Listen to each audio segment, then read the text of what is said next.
Tu presencia es el cielo para mí.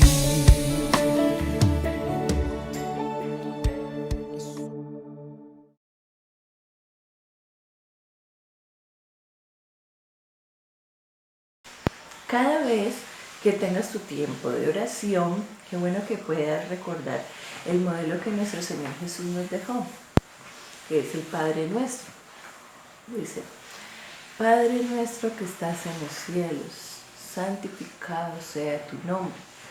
Venga a nosotros tu reino, hágase tu voluntad, así como en el cielo, en la tierra.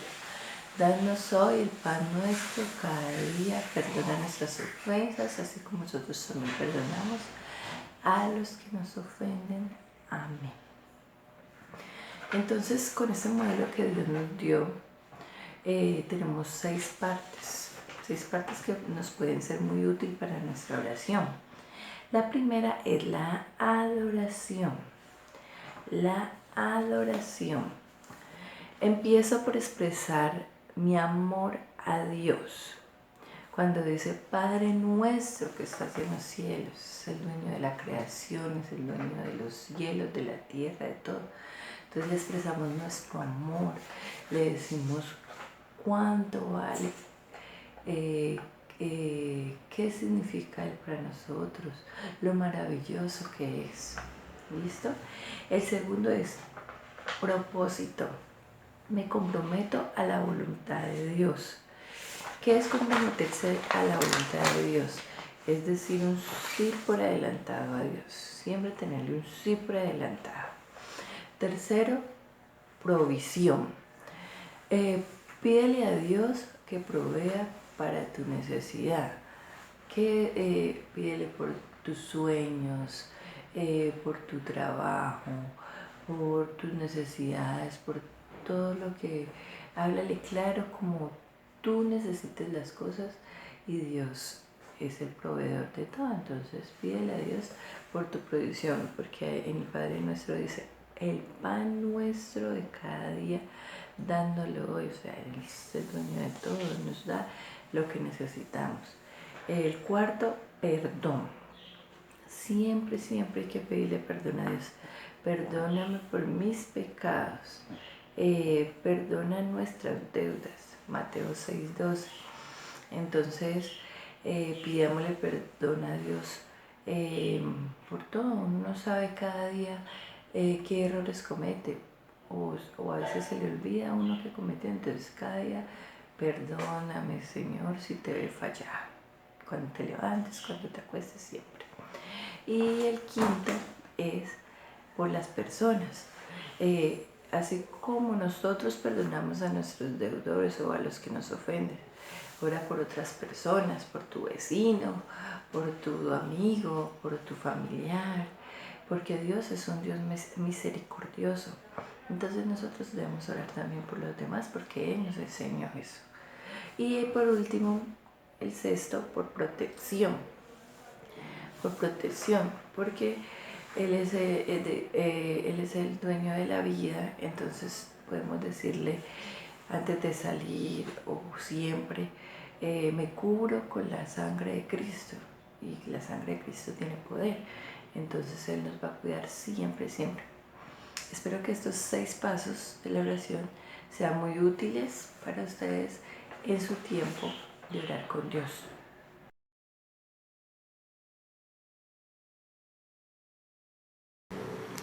Hola, buen día. Cordial saludo. Le damos la bienvenida de parte de la Casa de Su Presencia en el día de hoy, para que nos acompañen también en estos minutos y recibamos todos la enseñanza, el pensamiento que tenemos en estos momentos. Pues día a día nosotros procuramos y trabajamos en nuestras vidas, en nuestros comportamientos, para ser cada vez mejores. Y nos asalta a nosotros también una pregunta, viene a la mente, a nuestro corazón, la pregunta de ¿quiénes somos? ¿Por qué estamos nosotros entonces en este trasegar de la vida en Cristo Jesús? Y nos encontramos con algo que no podemos desligar, y es el caminar con Jesús, el caminar en Cristo, pero que estamos en este mundo y debemos tener entonces la sabiduría, el conocimiento, la inteligencia y el entendimiento para saber llevar esa ruta, para saber caminar, sabiendo que tenemos a alguien en nuestra mente, en nuestro corazón, espiritualmente, que nos guía, que nos orienta, y que a su vez también como personas que somos, pues estamos en un mundo que nos rodea, y que desde esa parte secular, entendiendo el término, estamos en la vida misma, donde diariamente nos encontramos con personas, con situaciones en este mundo que en algunas ocasiones nos llevan a pensar por qué a unas personas quizá les va bien y por qué a otras no, aún sin ser cristianas les va bien. Y hay unas leyes espirituales y hay unas leyes de vida que nosotros debemos aprender a activarlas, y que nosotros debemos aprender también a vivirlas. Por ejemplo, una ley de vida es que si nosotros trabajamos, ¿verdad?, pues vamos a tener la recompensa y el fruto de ese trabajo. Una ley espiritual que es igual prácticamente, que no se desliga lo que acabo de decir, es eso mismo, porque la palabra dice que todo obrero es digno de su salario, es digno de su jornal. Y seguidamente también hay cosas en nuestra vida, en nuestro comportamiento humano, que nos llevan a pensar que en algunas ocasiones nosotros hacemos cosas que no queríamos hacer. El apóstol Pablo habla de eso. Cuando se dirige a la comunidad, cuando se dirige a la congregación, de la siguiente manera: yo hago cosas que realmente no quiero hacer. Hago cosas donde es la carne la que está ahí prevaleciendo. Y aunque mi espíritu me dice y me guía a hacer las cosas espirituales, muchas veces hago lo que yo no tenía en mente, o hago lo que no tenía presupuestado, dando a entender que la carne en ese momento es la que está prevaleciendo, mas no el espíritu.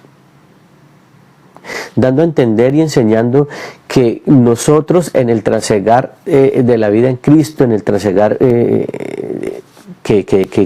entorno que nos rodea, todos los días nos enfrentamos a situaciones. Y esas situaciones a nosotros nos debe llevar también a aprender que somos personas vulnerables, pero que cada día procuramos agradar a Dios, procuramos agradar a Jesucristo. Es tanto el amor que Dios nos tiene a nosotros, que ya estableció para cada uno un perdón, y es ese perdón de pecados. Entonces, aún estando perdonados, nosotros sentimos que Él aún no nos ha perdonado. Por eso es que a veces nos encerramos en un legalismo donde no hagamos esto, no hagamos lo otro, y realmente son cosas que ni están bien ni están mal. Que antes nos cohibimos de cosas que se convierten en un encierro para nuestras vidas, y quizás nos va a nosotros entristeciendo, nos van amargando, cuando Dios no nos manda eso. Si la misma palabra nos dice que conoceremos la verdad, y esa misma verdad nos hará libres, entonces no debemos pensar en ataduras, en cohibiciones. Muchas veces el mismo legalismo, la misma religión es la que cohíbe, es la que coloca cosas. Entonces a la salvación le colocan una serie de arandelas que es la que hace que nosotros nos carguemos, que las cargas mismas que nos está quitando Dios, que nos está quitando Jesucristo cuando nos dice, venid a mí todos los que estáis cansados y cargados, esas cargas que Él nos invita a que dejemos en Él, esas cargas que Él nos está quitando, esas mismas son las que nos coloca el hombre, nos coloca la vida. Por eso en Cristo Jesús debemos aprender a vivir, para realmente nosotros sentarnos y mirarnos frente al espejo y cuestionarnos y decir quiénes somos y tengamos la capacidad de responder quiénes somos nosotros. Somos aquellas personas que estamos aparentando una espiritualidad, o somos aquellas personas que vivimos una espiritualidad real que no tenemos por qué fingir, o somos esas personas que ni siquiera somos espirituales, sino que vivimos como creemos nosotros que podemos vivir, cuando Dios mismo nos está diciendo que soltemos en Él todo y que en Él descansando vamos a poder tener esa paz. Muchas veces nos comportamos o tomamos actitudes es para agradar al entorno, para agradar a las personas, pero ni siquiera para agradar a Dios, ni siquiera para agradarlo bajo su temor. Y eso a nosotros entonces nos va confundiendo, cuando Dios mismo nos está diciendo, teman a Dios, témanme a mí. Eso es parte de la sabiduría. Es parte de caminar en Cristo Jesús sin cargas. Y cuando Él dice, caminen bajo el temor mío, caminen bajo el temor de Dios, no es que caminemos con miedo en Él, o vivamos con miedo en Él, no. Lo que nos está pretendiendo, lo que nos está diciendo ahí es que caminemos en obediencia a Dios. Y hay algo que uno va aprendiendo.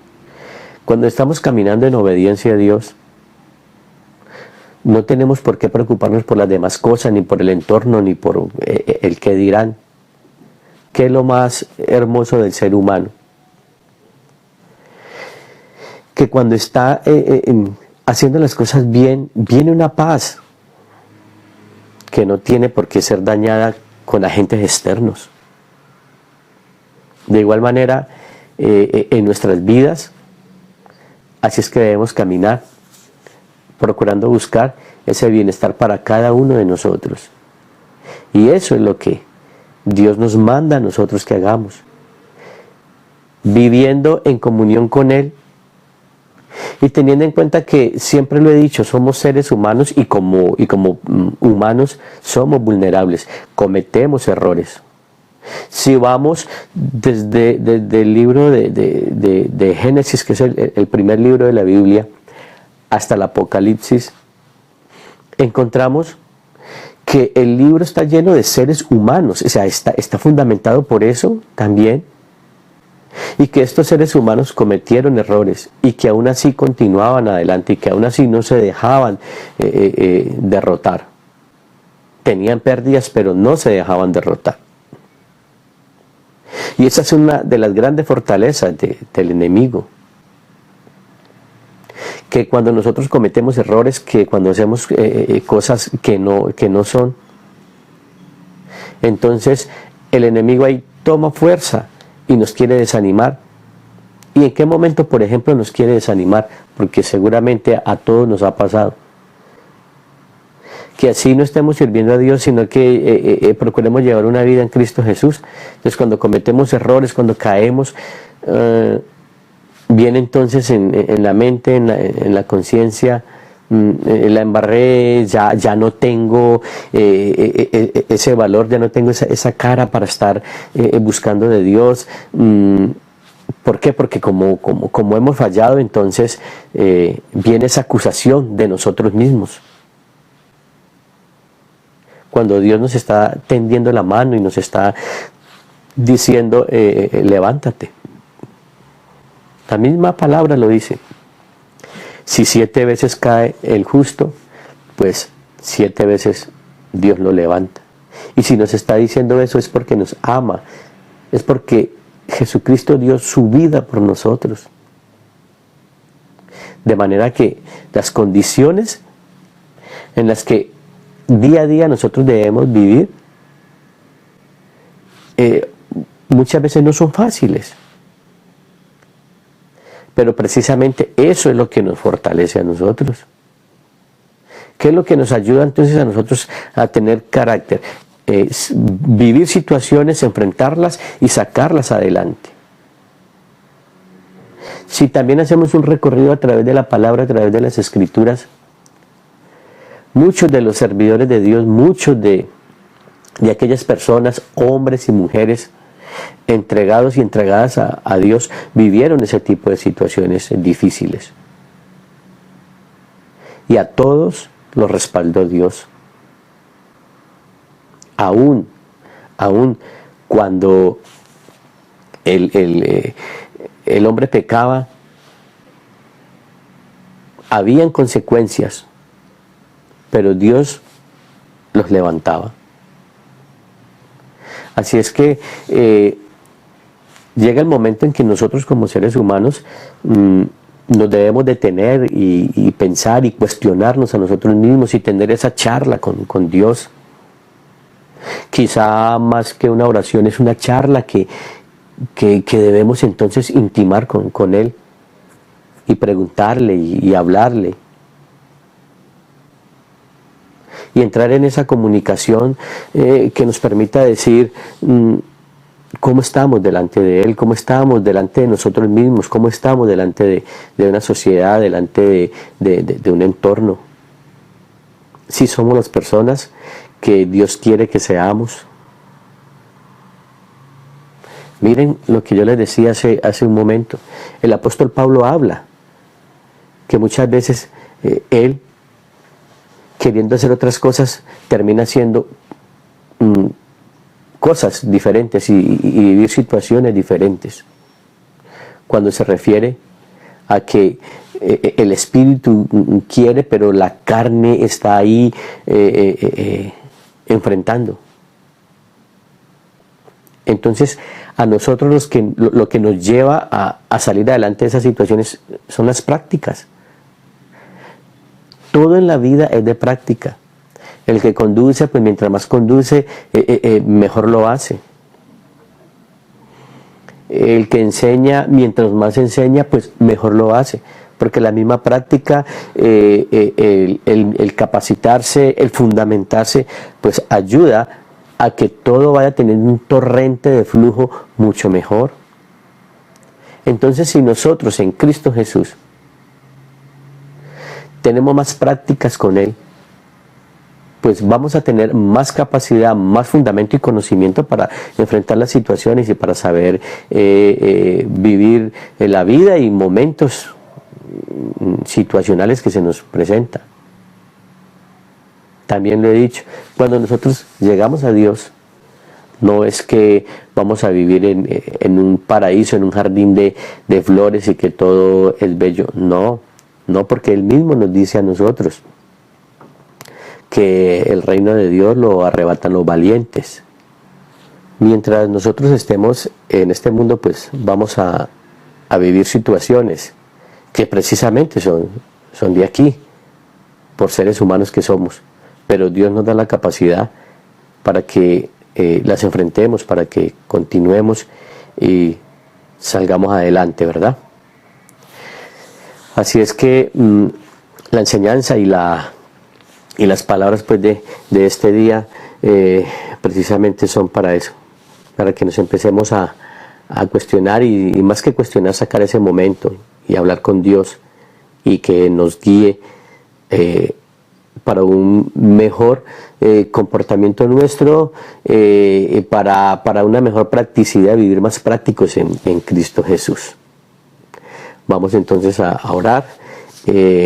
Espero me acompañen en este momento de oración y le damos gracias a Dios por estos instantes, por estos momentos. Padre Celestial, te damos gracias porque tu palabra no vuelve vacía. Bendito Dios de los cielos, y así como creo que nos has dado esa palabra de aliento, nos has dado esa palabra donde nos muestras, amado Dios de los cielos, a través de la enseñanza que la vida hay que aprenderla a vivir de una manera práctica en Cristo Jesús, y que muchas veces nos cargamos sin necesidad, y más bien tener la capacidad para entregarte a ti todas esas cargas y todas esas situaciones. Amado Dios, oramos por cada persona que a esta hora está mirando, está recibiendo la enseñanza, para que su vida, bendito Dios de los cielos, cada vez sea despejada, y que toda duda y que todo aquello, bendito Dios de los cielos, que le abruma, que quizá le molesta, pues salga de su vida. Padre Celestial, te damos gracias por aquellas personas, bendito Dios de los cielos, que buscan de ti donde quiera que se encuentren. Te damos gracias, Padre Celestial, por todas aquellas personas que de una u otra manera están bajo tu temor, bendito Dios de los cielos, para que seas tú hablándoles cada día, Padre. Te damos gracias, amado Dios de los cielos, y declaramos en Cristo Jesús, Señor nuestro, que tú estás con nosotros cada día de nuestra vida, que guardas nuestra salida y nuestra entrada, que cada día, bendito Dios de los cielos, en nosotros produces ese milagro que es la vida misma, y que siendo así, Padre Celestial, nosotros como seres humanos debemos caminar en agradecimiento a ti, en Cristo Jesús, Señor nuestro. Amén. Tu presencia es el cielo para mí.